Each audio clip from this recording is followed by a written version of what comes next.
he came back talking about this guy named Tom Cruise. Oh. In my mind, I added a Z, and I thought he was Latin. I thought he was a Mexican or a Spaniard or something, right? It was Warlock or bust. Yeah. Yeah. And I said to Dave, I said, if that breaks loose, we're clearly in the crush zone, right? And I said, are you cool if I'm the last guy like on this planet that you interact with? Charlie Sheen. Charlie Sheen, the one and only. Internationally known. As God is my witness. Mm-hmm. I don't know what that means. You need a witness for that? For what? As God, it's just a figure of speech. Charlie Sheen. What a career. Yeah.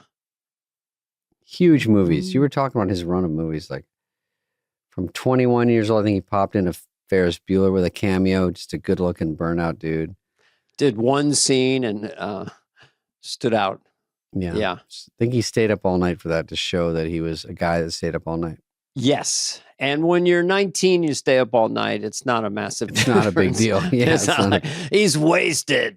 Yeah. You know? But I guess he, I think with Charlie, when he went off the rails a little bit, was too much fame, too good looking, and too rich. It's just, you get everything you want. It's a very odd, I don't know the feeling. It's very odd. Being medium rich, medium looking, and mediumness across the board. It's different. So yeah, he just has everything. All girls are falling at his feet, and he's got drugs wherever he goes, and every celebrity wants to hang out with him. So yeah, huge movie star. By the time he's 21, he's doing Wall Street. It really is kind of unparalleled how many movies he's made and Platoon at such a young age. Yeah, Platoon, and just and then he got into all the funny movies, you know, Hot Shots, yeah, Major League. There's like so many to talk about. And then he does this massive sitcom, 2.5 Men, one of the last ones of that kind of big audience, syndicated, fat money. And then he really, and there's no real limits. He doesn't care what we ask him. And he was pretty funny. We were light and loose with them. And we couldn't do it in person because I think all of us were sick. Remember? Right. Great. I was full COVID. Yeah. Yeah, I enjoyed this one a lot with Charlie Sheen. I found him really charming. I know he's had a lot of rough times in his life, but the guy I met on the Zoom is a real charming, humble, nice guy. Yeah. And funny too.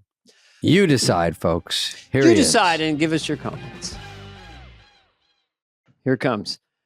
Hey, what song is this, Charlie? What song? Here he comes again. Looking bad, or what is that? Dolly Parton? The body has a right to. I don't recognize it. Dolly Here Parton. he comes again. Oh, all right. So our producer said here he comes. So I just up in my head. Yeah, I think we're good. Awesome. Thank you, bro. Thank you. Charlie, this is a great place if you're a termite. That's Emilio Estevez right there. Wait a minute. Wait, can he hang out for a second? Because that was my first thing I wanted to talk about. They're asking for you, dude. Emilio, could you won't remember me. Do you mind? What? This was one of my things because I wanted to not bore the shit out of you. Emilio, I just want to... You're in my research. I'm not making this up. I was like... Because I was like, holy shit. I saw the doc. I saw you guys doing all the little Super 8s and all that. And then you're fucking... There's Red Dawn, but you do Platoon, Ferris Bueller, Wall Street, Major League. Your brother does The Outsiders, Repo Man, which is a personal favorite, Breakfast Club, St. Elmo's Fire, and then you connect with Young Guns. So what the fuck? That has never happened in history. You both were like children, little tiny kids becoming movie stars like that. Anyway, that's why, Emilio, I wanted to... Emilio, we just want to tell you you're a fucking stud. Yeah, I mean, you guys are like...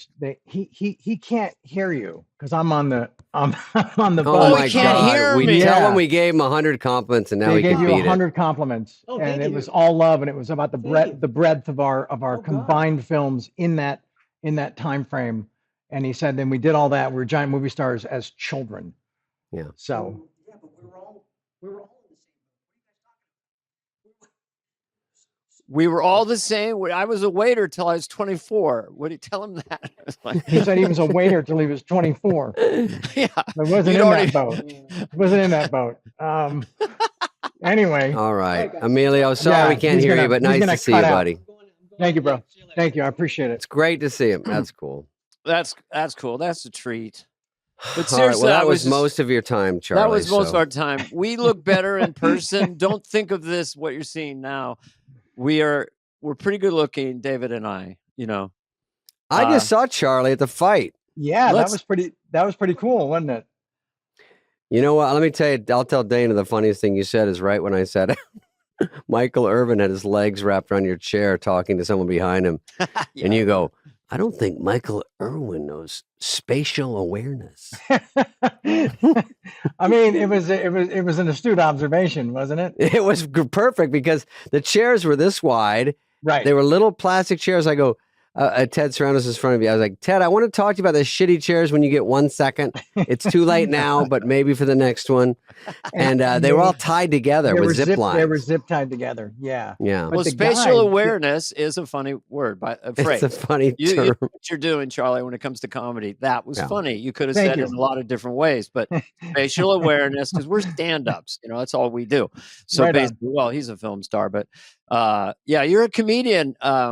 You know, just I was looking at some of your rants. We can go wherever you want, but they're all really fucking funny. That's what really struck me about that era of Tiger Blood and everything. Sure. I mean, they're comedically like, it's I'm sure other people funny on top of everything else. It's not the rantings of a madman. It's a comedian unleashed, you know? Yeah. Wow. Okay. I've never heard it described as such. That's Are you on drugs? Yes, I'm on a drug. It's called Charlie Sheen. That's like rhythmic. And how are you doing? Winning, not just I'm winning. By the way, these jokes are to like Katie Kirk or just the most flat audience, Savannah Guthrie going, you have a lot of problems in your life. You're like, or do I? I'm on coke. And they're like, well, you're laying down magic. You didn't even know at the time, because the whole idea, which hilarious. I think in therapy, they should use these quotes because they're funny and they're self-affirming. They're kind of saying, fuck you, get out of my way. We all want to have that feeling sometimes. But I looked at them as the work of a comedian. I mean, they're just really... Are you bipolar? I'm winning. I win here. I win there. Now what? This is funny. They picked a fight with a warlock. You know, I mean, it's just funny. I don't know if anyone is. We're trying to think of stuff that you haven't been asked, because I know this is your second interview around the Book of Sheen. You've done one interview and then this. And then this. Yeah. So we wanted to surprise you. But of course, there are things I wanted to talk about. That's one of them. But David, have you any questions? Go ahead. Charlie has a quick question. Charlie, I just want to point something out. If I say you've picked a fight with a warlock, right? That's like that implies that I would have experience with that, or I'd have some kind of perspective or context with that, right? Mm-hmm. I've never picked a fight with a warlock. No, I think that's kind of just a life rule that you don't. You see a warlock, you don't pick a fight. You know. No, and we all know, I don't even know specifically what my image is, but warlock kind of means like some sort of weird mythological creature you don't want to go near. Exactly. Did you have any alt? Did you have an alternative to warlock, or was that just boom? They picked it just comes out. It was warlock or bust. Yeah. He's got the phrases that are very catchy, but no one has ever heard. Do you own these? No, they're all online. They're so fun. Charlie, part of it is when you're in these interviews, and I watch these people with a lot of it, unfortunately, is fake concern for you. You know what I mean? They're like, hey, are you okay? And you're like, what do you give a shit? Do you really care? They're like, are you calling the kids every night? And you're like, do you want to babysit my kid? At a certain point, you start to go, are you really, if you really care, I'll tell you these answers. But you're kind of trying to get a pickup piece for your clip for the news or for your show. Mm-hmm. And so you're using me to go, oh, I'm going to be the concerned person, condescendingly asking Charlie. You're like, I have $100 million. Is it horrible right now? And that's kind of a weird place to be in, where they're like, do we envy you or do we feel sorry? You know, because you had a lot going. Yeah, no, but when somebody poses those questions, what do you think would have happened if I had said, I'm not, and how do you plan on helping me? Yeah, what are you doing? Like, do you have a guest room? Do you have, Yeah. do you have a stocked fridge? Yes, there crudité Yeah. anywhere that I could have Just, access to. any, right? Yeah. So It's like Facebook moms putting on Facebook, I don't like when you showed a picture of your kid in the front seat. You should never, like, what do you care? Are you really that worried? Anyway, we got so much to talk to Charlie Anyway, about. I also want to just insert one thing on winning, and also the way you said winning. Winning. You know, did that influence Trump kind of? Because he really works a word, and he really, you're going to be winning so much, you're going to win, you win. I don't know. There is something about that word. There, did you win? Yeah, I win. I'm winning. I'm winning more. You know, I don't know. It's just interesting interaction historically, but who knows? Right, but the book gets into the genesis of that material. Oh, that's what I'm so happy to hear. The Book of Sheen.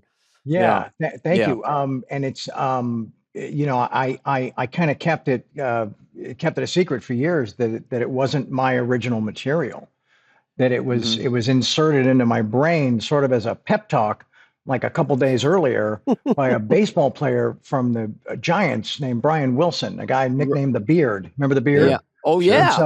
So I was watching a highlight package of his, and I told my pal Tony Todd, I said, "Hey, I'm gonna talk to that dude." And the next day I was on the phone, and he just rolled out all that stuff, the material that turned into slogans and T-shirts and folk songs and everything else, right? And so, yeah, but then I couldn't really say in the middle of that whole tsunami that I was cresting on a nuclear surfboard, right? I couldn't say, by the way, all that shit was borrowed. That T-shirt you're wearing, not my stuff. I just had to roll with it. And then about midway through all the chaos, I spoke to him and I said, "Hey man, I'm sorry. I feel like I stole your stuff, and maybe you had plans to use it elsewhere." And he said, "No, it's fine. It's I said, "And you're probably thinking that you got it into the wrong brain and hence the wrong mouth." And he was like, "Well, I never quite saw it going this far, but if someone's going to borrow your material, then spread the love. Why not?" Well, yeah, because it was the timing and the way you delivered it. I mean, we all have it's influences, you but saying it on all over the place. It's you saying it in the rhythm. I don't know if he was, because that was your rhythm, right? Of the way, The winning thing was originally delivered with that inflection. With the high pitch too, winning. Yeah. Okay. I know, and that's why it got logged in there like that. So his material, but then I think through my filters and through whatever else was going on, it became what it did. Right, because he was being interviewed sometimes by contrarians or whatever, trying to talk to you. And you were just coming back with something so extremely different than anyone would expect.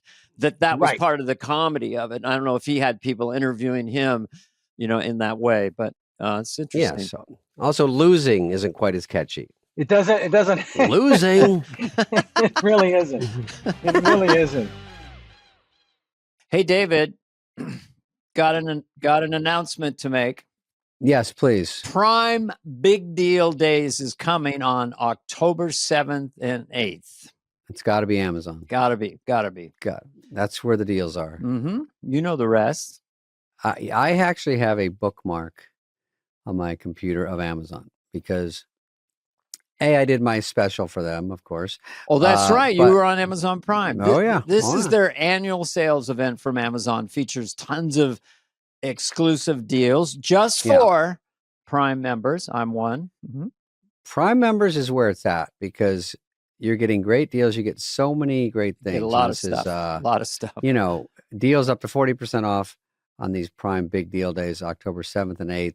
So you have to, this is the time to make your moves because this is it. Right. Now things I want to get, that's trickier because there's a lot out there that if this is your time to buy, what do you get? Yes. What would you be if you had to? I put you on the spot. I know it's because you want to think about it. It's 2 days of Prime Big Deal, packed with great deals, lots of savings. So I'm thinking for me, I'm gonna tip of my toe in the water with a subwoofer. I've got a really nice A TV. subwoofer of all things. I Okay. know, a subwoofer, and it gives you that bass thing. I've got a great TV in this area, but I need a little oomph. So I'm thinking a subwoofer. I've got my Yeah. eye on that. What about you, Yeah. David? Well, I just put on a light jacket in this room. I know you've talked about light jackets recently. I desperately I need have a light to jacket. say, light jackets are where it's at. Because when I travel, I'm always on the plane, and it's just hard to have a big puffer all the time. It's almost like you need one for the plane, and sometimes I pack the puffer. Shocker. I know. I just Breaking have news. this jean jacket, and this is it. And it's kind of warm sometimes, so I need some light ones when I'm on the podcast, so forth and so on. I think I need a basketball. I think I need some sort of outdoorsy stuff. And maybe something for a barbecue, because I might be starting to get into that. Right. And the great thing I'm about at that Amazon age. Prime is, to state the obvious, the selection is massive. I want to get a new microphone that's even makes me bassier and sexier, and a new stand. I want to get one of those. I don't want you to be bassier and sexier than me. I want a bassy, sexy mic, and you can put that in Amazon Prime, and boom, you find it. Well, listen, What I'm else? always looking for a hot blow dryer. But the thing is, if you can think it, you can almost find it. I think it's just that such is a wide example. It is so vast, and I use Amazon Prime constantly to buy stuff. So this is just sort of cool. These 2 days where if you're thinking of stuff, a big ticket item, and a great hairdryer or a travel hairdryer, there's nothing wrong with that. That kind of a stuff. little travel one. We need, and maybe a new suitcase too, all those kinds of things. All right. Well, now's the best time to get a great deal. Shop deals up to 40% off. Don't wait. Start making your list now. Plan some stocking stuffers for Christmas. Shop Prime Big Deal Days, October 7th and 8th, exclusively for Prime members. Charlie, here's a dumb question. Okay. Oh, go ahead. You got one question? Go ahead. He can talk too, though. You can talk whenever you want. Thank you. Have you and I ever met, Dana? I don't think we've ever met. I don't think so either. No, I don't meeting think you so now. either. Yeah. We almost, Fred Wolf was doing some kind of movie and you were in it, and somehow Mad I didn't Families. do it. Yeah, Mad Families. Yes. And for a while I was going to do that, but I just was doing stand-up or whatever I was doing, but we would have met then. Yes. But, and David and I had a scene together. Do you remember this? Oh, that's right. In Mad Family. Yeah. That's right. Do you remember I like rewrote it? I turned it in like 3 pages, and I came to you like 5 minutes before we were going to shoot it. I'm like, let's do it this way, man. I was fucking hammered, dude. I was hammered that day. And apologies. No. But we did have a nice vibe and a nice rhythm and a nice thing in that scene, didn't we? Yes. I remember that was Naya Rivera was in that movie. Was Lil Rel in it? Lil Rel, yeah. Lil Rel, and I do remember coming to do one scene, and I had to speak with everybody. I don't remember enough about it, but if we did a collab, I hope it came out all right. Mad Family sort of was, we call it under the radar, because it was on Crackle. It was on Crackle, yes. And Crackle turned into an app. It was supposed to be like Netflix, and then it kind of wasn't. It sounded like Norton. Very much. It kind of wasn't. Yeah, they kind of bailed on it. Charlie, do you remember the story of Tom Hanks try to put a show together with us? And it was after you left 2.5 Men. And Tom Hanks, in all his wisdom, was working on 2.5 Men for years, I guess. Then he came to do Rules of Engagement, another show that I did. No, Tom was on Spin City. I think also Spin City, and then he came to us because he had worked with you and he knew you. Sure. And then he came to me and said, "What about you and Charlie doing a show?" And I said, "Isn't Charlie a little bit in the doghouse with CBS?" Because it was literally in the middle of all that. Oh, yeah. And he says, Les Moonves likes this idea. I was like, he does. Even in the middle of Charlie, I think either you guys were suing each other. There's some pure chaos, obviously. And I was like, and then it kind of fizzled out. But I thought it would have been fun back then. That was, it would have been kind of a fun pairing. Yeah, so it would have been awesome, and so it would have been that instead of anger management, right? Oh yeah, maybe. Yeah, that's right. I think that's Yeah. what you went into next. Oh, yeah. Was anger Interesting. management was a 90-10 deal? It was 1090. Yeah. Yeah. Those deals, Dana, where you'd shoot. It was sort of a new formula where you'd shoot 10 episodes, and if they liked it, they'd buy the back 90. So it was very. It I was read very about this. interesting because you gamble, and Charlie gambled and won again, and he got 100 out of it, right? Yeah, we got to 100, but it didn't catch fire like we were kind of hoping, you know. Sure. But it's interesting, Dana. It's literally like a 10 episode pilot. Yeah. And so then they take the average number from those episodes that air, and it has to get above a certain threshold. And if that happens, then it activates the next 90. Yeah, and so you get a picked up for piece your of 90 100 episodes. You get 100 sort of episodes, and you syndication. get back end on it or participation. Exactly. Yeah, you take a lot less upfront salary, but you have an ownership position that's pretty significant when they work. But this one, because I wasn't ready to go back to work. You know, was it right after 2.5 Men? So it's hard to like go right to a show. It was about 6 months after. Yeah, that's pretty fast. Yeah, which for me probably felt like a weekend. You know, at the time, in the middle of all that. Yeah. And Dana, you wouldn't like it. It's like 2 in a day. Don't you shoot you shoot faster? Yeah, and there's no audience, and sometimes you're doing 2 shows a week, or you didn't finish the second show from last week, so you start the week with that. So you're really trying to focus on 3 shows that week, and it's and it doesn't. I think a lot of the process suffers. You know, not the thing to get you off drugs. That's for sure. Definitely not. No, certainly Most not. of the cast end up on drugs when they do the 1090 thing. I'm sure because of the pressure. I heard of a friend of mine that we all know just did a 1090 deal or 90-10, whatever we call it, and I don't think it kicked in. So it's the gamble. You know, you're betting on yourself, and I think it's a pretty good gamble. I probably would have done one of those because it's something you get some money, but there's a big high reward. Sure. Wait, your friend did one recently? Recently, that's what I'd heard. Oh, it's still going on. Are they still kicking those around? Wow. Because I thought they kind of went away. Was it a multi? I'm pretty sure it would have been a multi. That's probably the fastest you can do it. Yeah. Okay. You know, I'll tell you after, but because I don't want to say anything about his real name because maybe he would feel like, oh, it didn't get picked up. But I'll tell you after. And that's very interesting, though, that the 1090 could still be floating out there when syndication isn't quite as valuable. Obviously, you were sort of one of the last, not the last, but your show 2.5 Men, which is still on. You know, honestly, too much. And it's on probably 12 stations at any given time. When was the end? I mean, it was great. When the syndication thing started. Big Bang was one of the biggest endings. Yeah, right? Sure. Before the Modern Family. You know, when was it on? As far as like when was it like actual broadcast? When syndication was a really big thing still. You know, because that was Seinfeld, the 90s, and so forth.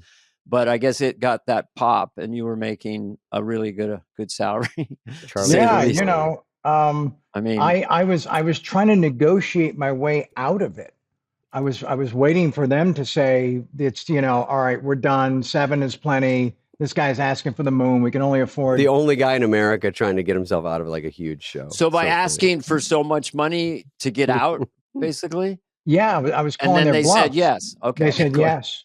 And I was like, because I had a conversation with my manager when I was in rehab when they were trying to negotiate for 8 and 9. And I felt like 7 I'd kind of just reached my limit. I didn't see that we had a lot of stories left to tell, you know, and I'd completely lost a passion. Tons of shit in the background in my personal life that wasn't, you know, I'm not blaming anyone, but it was making the job just more complicated than it had to be, you know. And I told my manager Mark at the time, I said, if I go back, I have a hunch that something is going to go.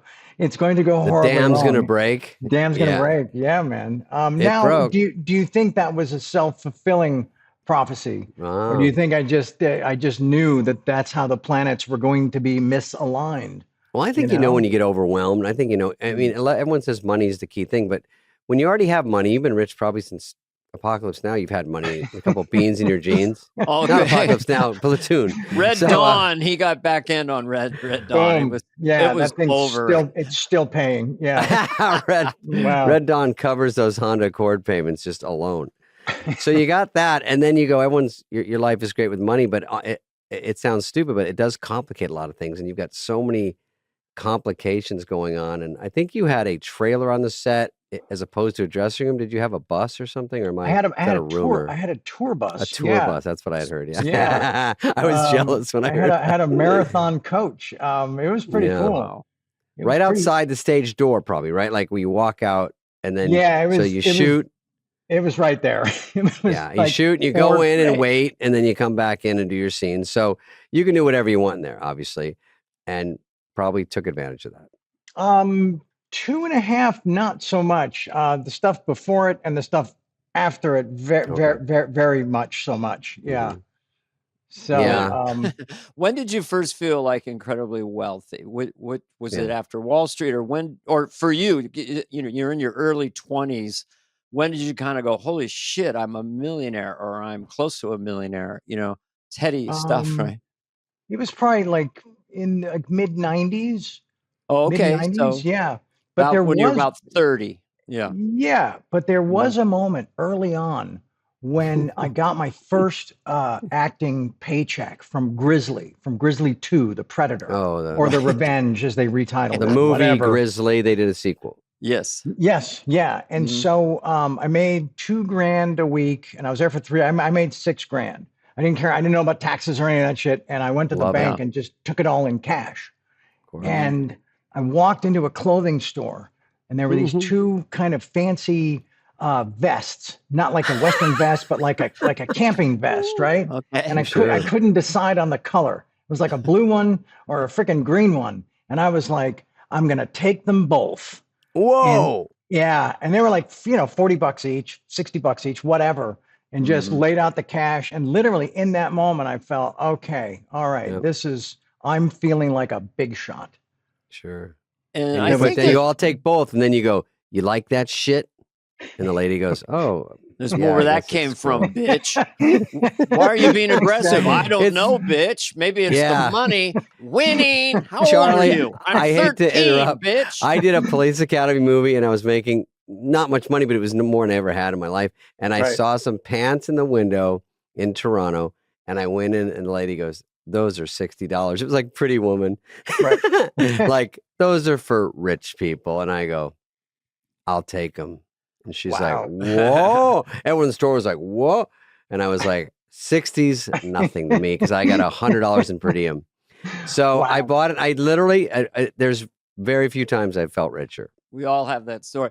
I was interested, and I'm sure this in the book, that you'd think, hey, Martin Sheen's his dad. He's growing up like a billionaire, and obviously in the documentary, it's pretty middle class. It's not fancy pants. You and Emilio, you guys didn't have money. Go ahead. You can see our house in the background of a lot of the Super 8 stuff, and it's not a mansion. Documentary. It's not a manicured freaking No, estate, it's very it's funky and cool. Great for a kid.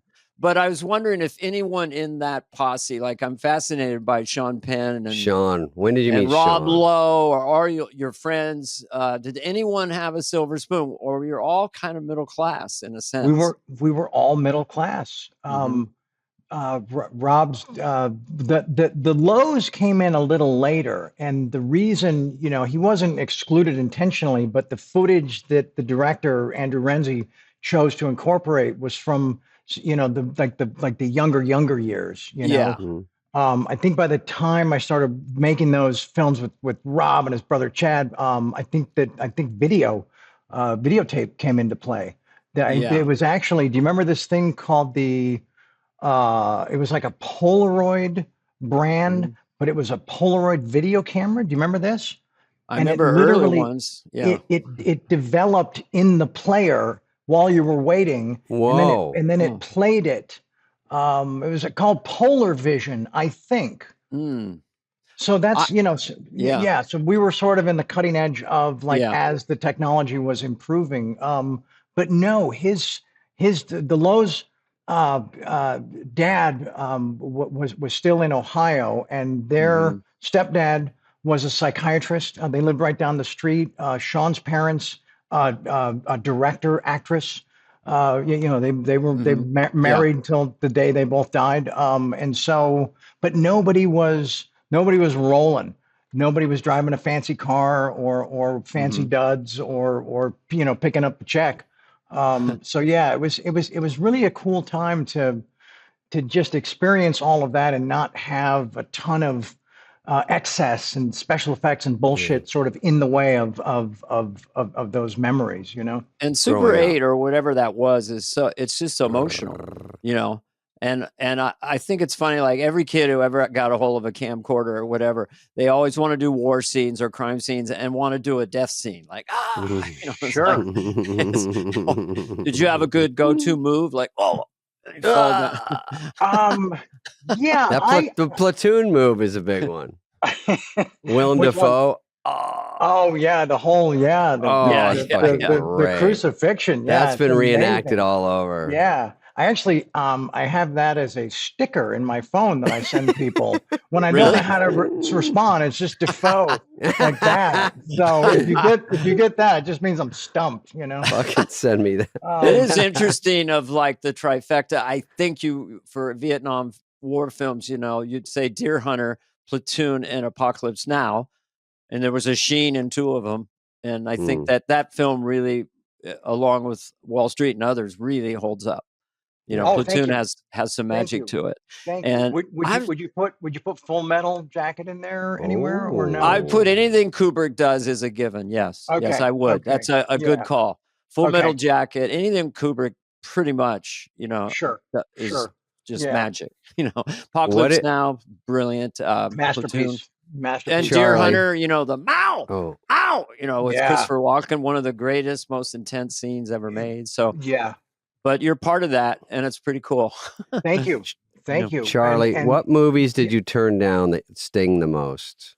And I'll tell you which one. If it's Opportunity Knocks, I'm so sorry. If it's Tommy Boy, I'm going to be mad. I'm so sorry. It's between you and me.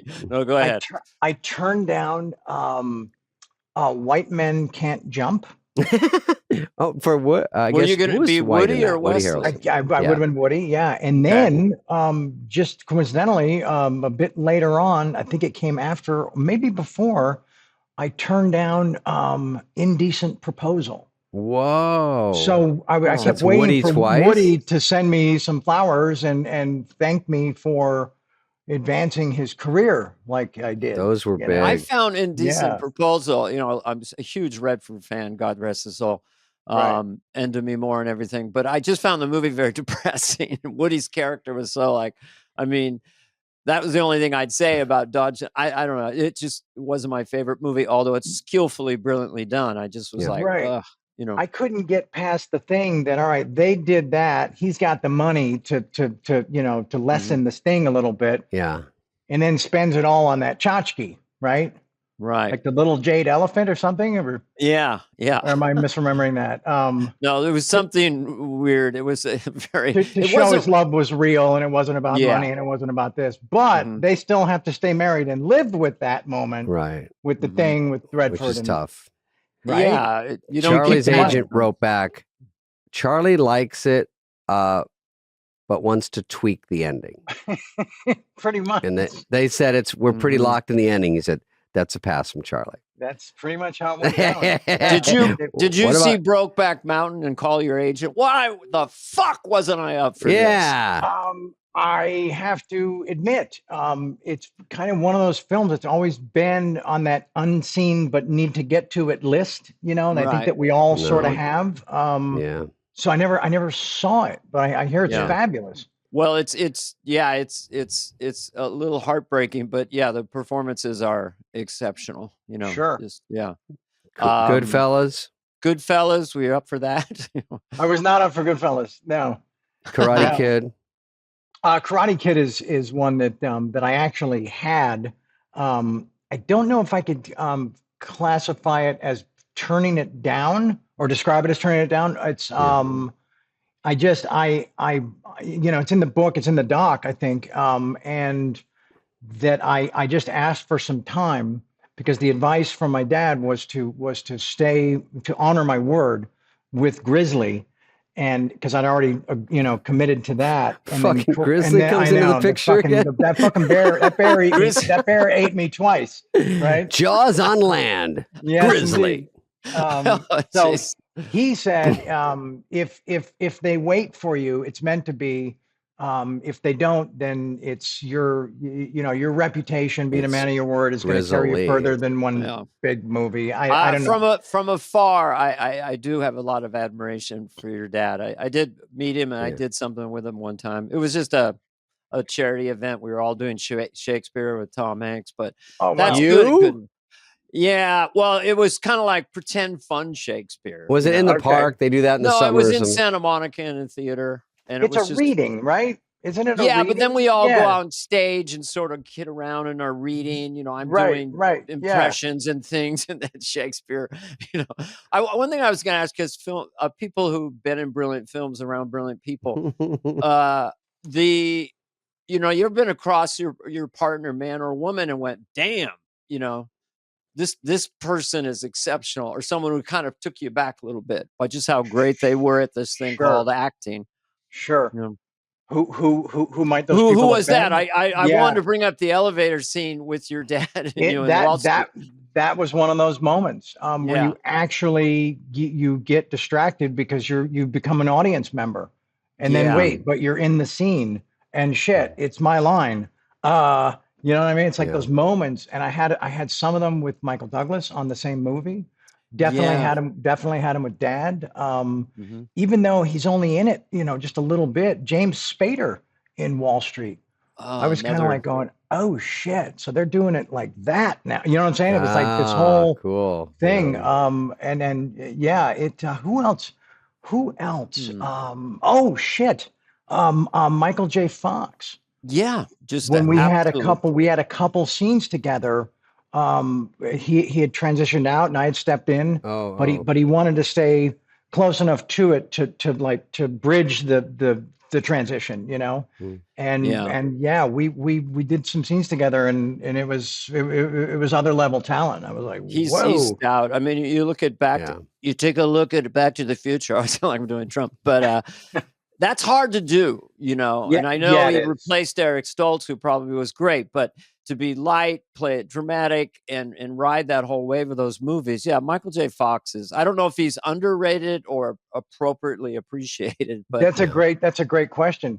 But it's interesting because there's a thing that I do describe in the book, and it's really there for a reason, not just to celebrate and honor him, but also because that's my last outpost before going on to 2.5.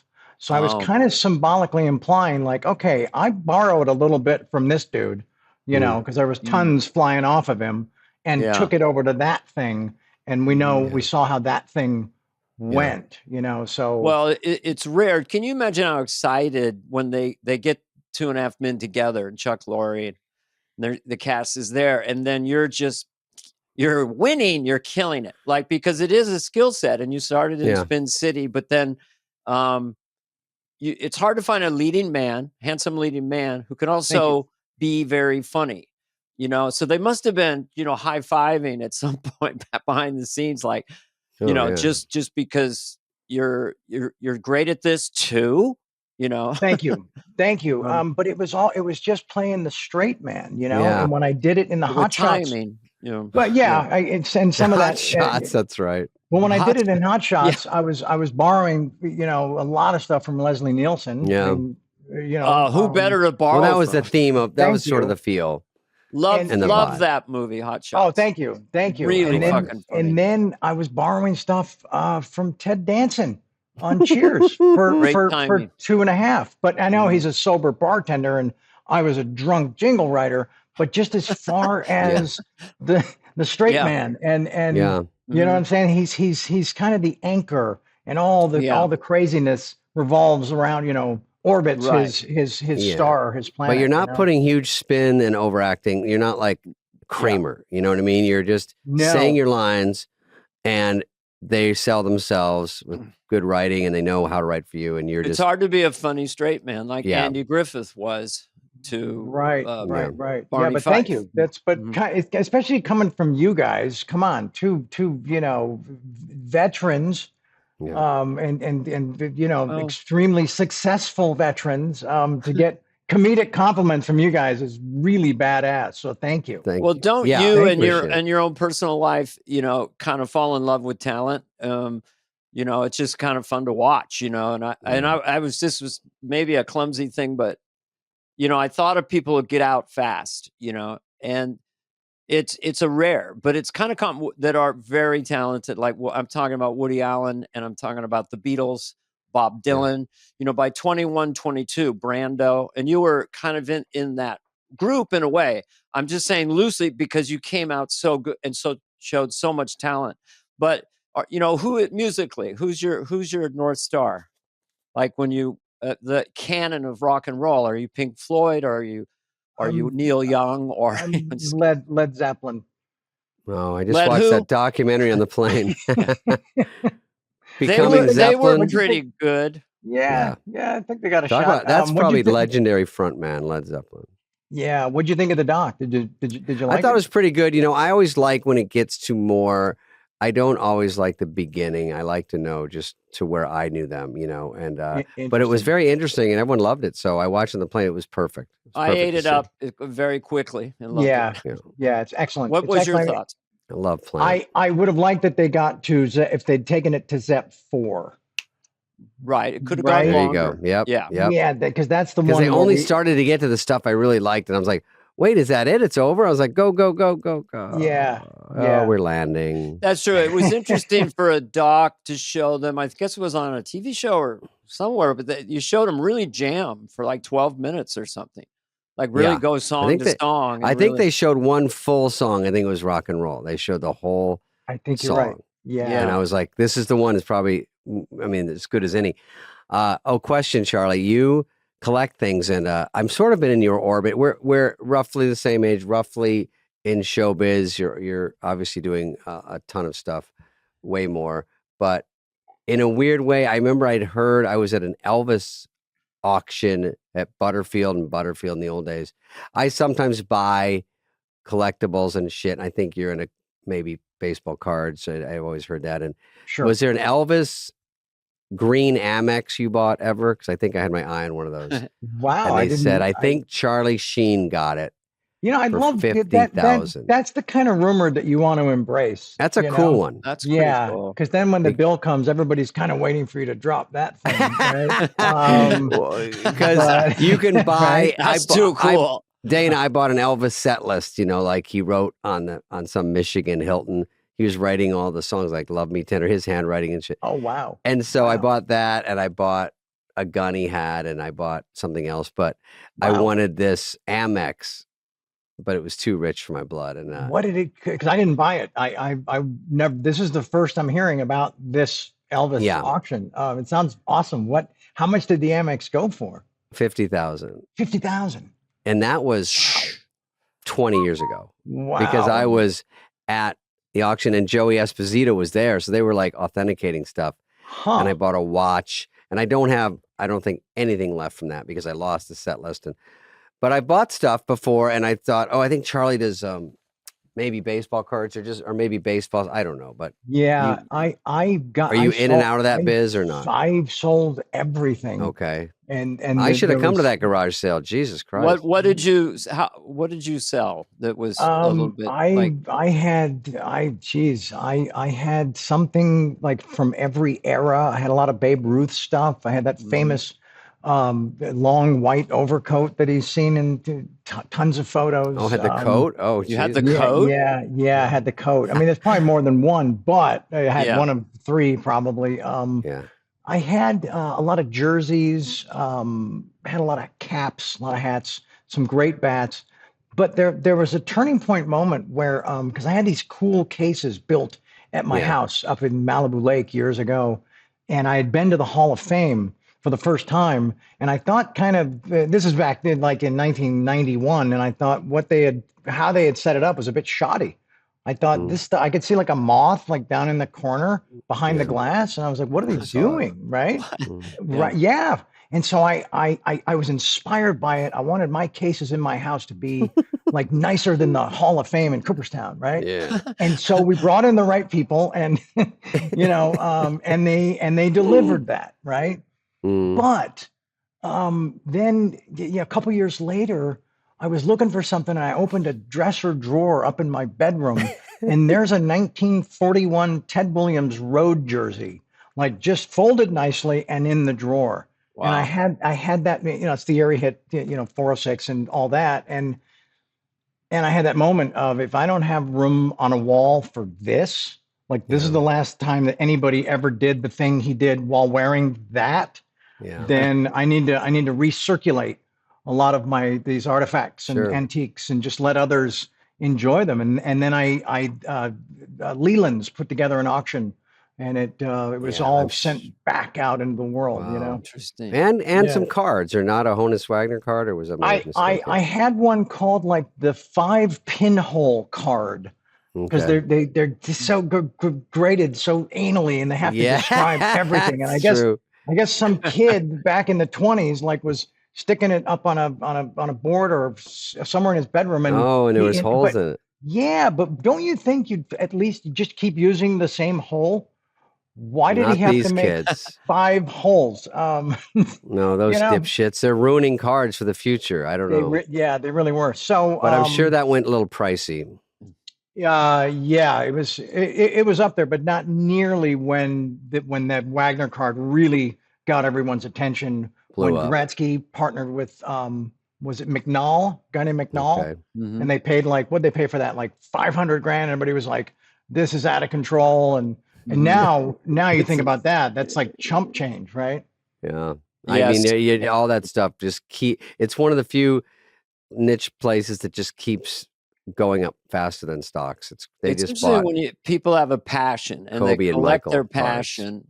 And even, Jay Leno probably has made more money, or, he won't sell his cars. No. But he probably, if he did, he'd make more money off his passion than even his easily comedic career. It's very. I have a friend who collects antique bottles, and his collection is worth $3 million. He's just dug them out of the San Francisco Bay because it was all landfill. And you go in there at night. I went with him, and you dig where they're excavating a building, where you're digging down a hole, and then you see this little 2 inches of ash, and that's 1906, the earthquake and the fire. Then you go further, and you're pulling out shoes and stuff. Once in a while, you get a bottle, that's worth $50,000. So it's interesting to further, and you're in China. Yeah. One thing I was going to ask Charlie about, because I was seeing, the Cooperstown has this, I want to have more. And we all have this 10-year-old boy inside of us. And sometimes it's necessary to have success, is just to have a fair play, competitive instinct. They do that. I mean, Nicolas Cage was so competitive. I did a movie with him, and we just made fun of the competition, because Kurt Russell was in Tombstone, and he had a line in the movie, "You're going to throw down, boy," if you remember the movie, to Billy Bob Thornton, who weighed 220 pounds. So when Nicholas thought I did something good, you really threw down today, Wow. But, wow. What film did you guys do? The films I do aren't even on video, and they're banned from Earth. No, it was Trapped in Paradise. Oh, we wandered around in the snow. We fell around in the snow, me, him, and John Lovitz for 3 months, and somehow they put something together. Okay. But Nicholas was a blast. And he is, isn't he? One of the funniest, brightest guys I've ever met. Was he one of your Malibu guys Tell us up there? Nicolas Cage, your relationship with him. Yeah. No, he's not a Malibu guy. He was a town guy, and a Bay Area guy, sort of back and forth. I'm sorry, what was the last question? Well, I just wanted to know about your relationship with him, because you guys kind of hung out. I know there was, extracurricular activities, but just as a person, I found him very charming, and he's one of my favorite people. We don't see each other enough, but when we do, it's quite special. Yeah. Yeah, because you talk about his intellect, and then you wrap that inside of this outlandish sense of humor, just that is rooted somewhere outside of what us mortals can grasp, and it's Well, it's an insane and beautiful mashup of he never saw acting as having to be accurate. He just found that you could do whatever you wanted with it. So he's doing a scene. It's this cheesy movie, and he's supposed to come in and kind of ask for forgiveness for this girlfriend or something like that. And he goes, "I'm gonna do Daniel Day-Lewis in the name of my father in this take." So he comes, all of a sudden he comes out screaming, falls to his knees. Why? And I was like, "You can do that?"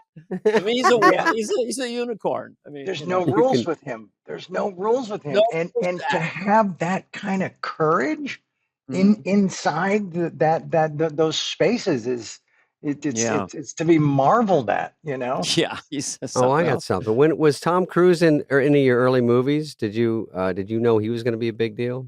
We knew, yeah, pretty soon because when Sean's younger brother, Chris Penn, dropped out of high Yeah, school and bum rushed that set of Taps on the other Taps. side of the country, he came back talking about this guy named Tom Cruise. In Oh, my mind, I added a Z and I thought he was Latin. I thought he was a Mexican or yeah. a Spaniard or something, Mhm. right? And Yeah. then when I met him, I was like, "Oh, you're from Oklahoma," and then he smiles and then you start to engage his personality and his intellect, and Mhm. you're like, "Yeah, this guy, there's something going on here for sure." But Mhm. Emilio and he became really tight because they were auditioning for The Outsiders at the same time and Mhm. helping each other prepare for their auditions, and then they both got it, the Yeah. different roles.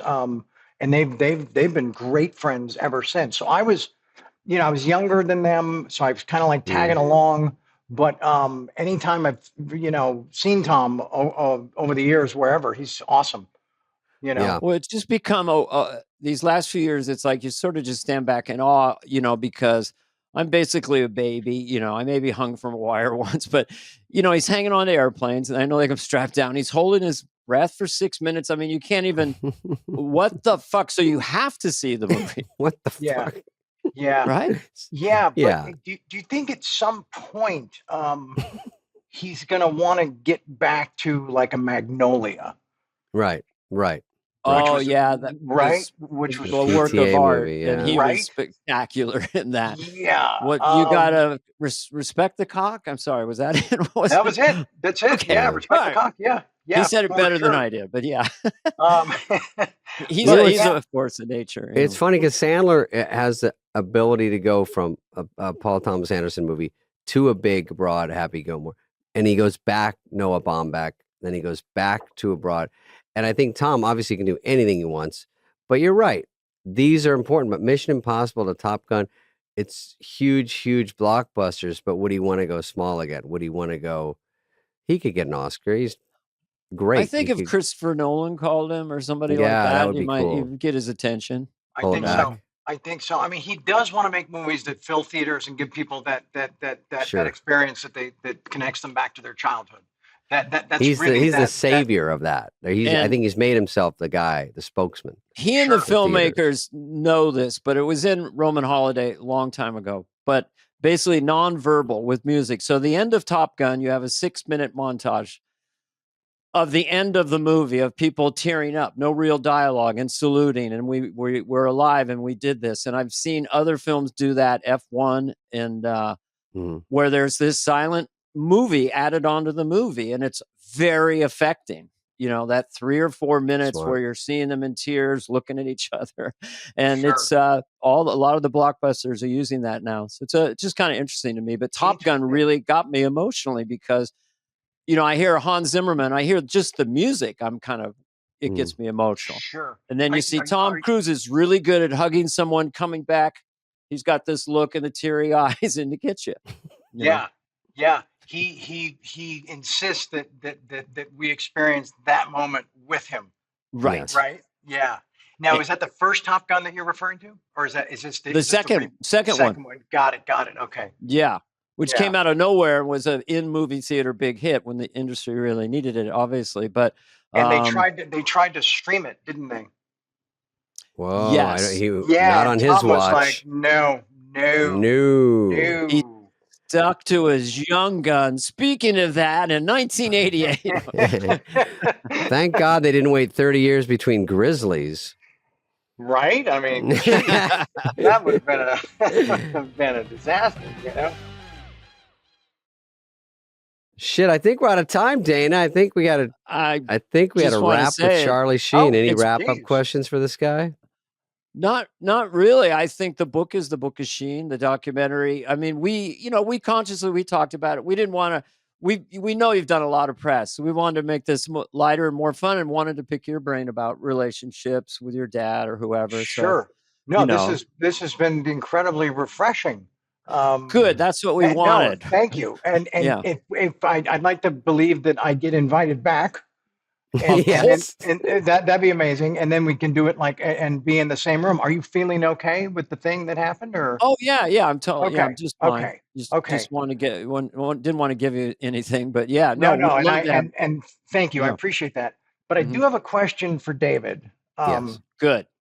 And there was a weird moment during the fight, right? And Okay. as soon as I'm, and Michael Irvin's he's a lovely Yeah. man. Yeah. He's just beautifully all over Yeah. the place. But what a good dude. But when I look over and I see Dave's name on the chair next to me, I was like, okay, all right. I'm gonna have some backup. Reinforcements coming in. I don't know why I thought that, right? Yeah. So he sits down and I'm like, did they plan this knowing that this was already scheduled, right? Uh-huh. So they finally cut the chairs apart. Everybody's having a great time. And I look up and I see this giant rig, like where they had speakers and the lights and remember the this. thing. It weighs like 400,000 tons, right? No, I And remember. I said to Dave, I said, if that breaks loose, we're clearly in the crush zone, right? And I said, are you cool if I'm the last guy on this planet that you interact with? Mhm. And he took a beat. He took a beat and said something to the effect of, yeah, I think I'm okay with that. And I said, good, because I'm okay with it being you too, And so we really I felt bonded there. I felt like we bonded there, man. Yeah. And clearly it didn't fall, but is that No, weird? but I like that you put that in my head. I think I was taking a beat because I was thinking, does he know something I don't? Is this going to fall? And then Marshawn Lynch sat in front of me and blocked 110% of the fight. Oh my gosh, that's His right. head is this big. I go, Wow. wait, is the fight over? I go to watch on the screen now. Oh, Yeah. Charlie. I do that all the time. Can this fall or is this gonna Also, flood? Dana, I'm they always show thinking- Michael J. Fox on the screen, and I go, for no Oh. reason, you can tell he's still mad at you, Charlie. That was funny. That was funny. Yeah. Based on nothing. That was excellent. That was Can It we was excellent. fun just to be at leave the fight with Charlie. laughing because I want Likewise. you. Do you mind doing Michael J. Fox Casualties of War just for Charlie, Oh, me? if you don't Remember mind? remember that movie, Charlie? I do. I We love yeah, Michael that J. well. Fox, and And he just Sean does a Penn really good is job. grabbing this, Yeah, and he's like, "Hey, Sarge, hey, you got to give me a minute on this here, Sarge." Oh, Christ, she's just a farm girl, Sarge. What are we doing here exactly? That's amazing. That's it gets amazing. me. Gets me Wow. every That's- time. that's It's such an amazing. obscure, specific impression. Michael J. Fox in Wow. that movie, I was like, and Clarky was John C. Reilly, and Sean Penn's like, fucking Clarky, throw her Yeah. down and take her clothes off. I'm like, Hey, we gotta get This- these VC gooks. these VC gook whore. I'm like, what is this movie? I thought it was a fun comedy because it was Michael J. Fox. yeah, I'm like, it's- this movie we took thought a it was dark light turn and never family turned back. film. Yeah, they're What- whatever. And That's a fun. Sean was hard on him during that film, wasn't he? Oh, on Kind Michael of J. Fox, probably. method acting. In a way. Yeah. I had heard man. about that. Yeah. Apparently, he was just none of the didn't want to Because he's like, you're a sitcom guy, kind of. With that, maybe that, but also just the character. Just the Yeah, character, just staying in Yeah. character. Yeah, resentment. Yeah, yeah. He was Yeah. the alpha. Yeah. Do you know Yeah. I've only worked with Sean on 2.5 Men. I've only Oh, worked really? with Sean in a comedic setting. He was brilliant. It was our first episode, second season, and he's in a men's group. And it was Elvis Costello He and is Harry Dean funny. Stanton and me and Bobby Cooper. It was awesome. But isn't that a trip that the first time he and I Yeah, actually I do thought it you had done. professionally? I thought he was one of your old movies. No, just the stuff you see in the doc where he Shit. shoots me in my own backyard and then stuffs me in the refrigerator for Emilio to discover later on. It was nuts, you know? Yeah, He's grown he into can be such very a- funny though. I think he went on Friends was very funny. Such Yeah. an I love interesting Sean. character. Well, you know, SNL, and he did the read through. I go, wow, this guy's talented. Yeah, he's Oh, funny. right on. Right on. You know, just Charlie, we'll do it that's again, hard to and do. we'll do it. We got more to talk to you Yeah, about we'll because do you it. have We'll just do too it in much. person. Hey guys, if you're loving this podcast, which you are, be sure to click follow on your favorite podcast app. Give us a review, 5-star rating, and maybe even share an episode that you've loved with a friend. If you're watching this episode on YouTube, please subscribe. We're on video now.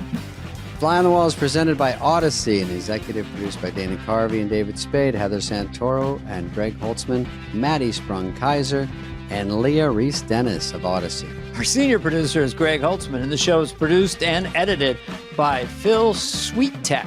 Booking by Cultivated Entertainment. Special thanks to Patrick Fogarty, Evan Cox, Maura Curran, Melissa Wester, Hillary Schuff, Eric Donnelly, Colin Gaynor, Sean Cherry, Kurt Courtney, and Lauren Vieira.